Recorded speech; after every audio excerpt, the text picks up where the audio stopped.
మనవడి మీద ప్రేమ, మనవడి కంటే ముని మనవడి మీద ప్రేమ, ఆయనకంటే తర్వాత వాడి మీద ప్రేమ. ఇది న్యాచురల్. నువ్వు మనిషివి, నీకు మనుషులే పుడతారు. పుడితే దేవుడికి ప్రతి ప్రాణి సంతానం. బొజ్జింక కూడా ఆయన సంతానం. మొదట పుట్టిన బొజ్జింకకి నువ్వు చూసేటప్పటికి ఆయన మీద పాకే బొజ్జింకుందే, అది ఎన్నో తరపు బొజ్జింకో. అంటే దాని మీద ఎంత ప్రేమ ఆయనకు ఉండుంటుంది. ముని మానవుడు వచ్చి ఒళ్ళో నువ్వు ఎత్తుకొని లాలించేటప్పుడు ఏదో మూత్రం పోసాడు అనుకో, కింద విసిరేస్తావా? అది కూడా నీకు ఆనందమే.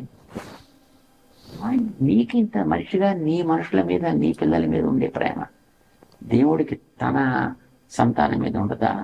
అందుకే ఆయన భోజ్యం తీసుకోలేదా? ఆలోచించటండి అప్పుడు.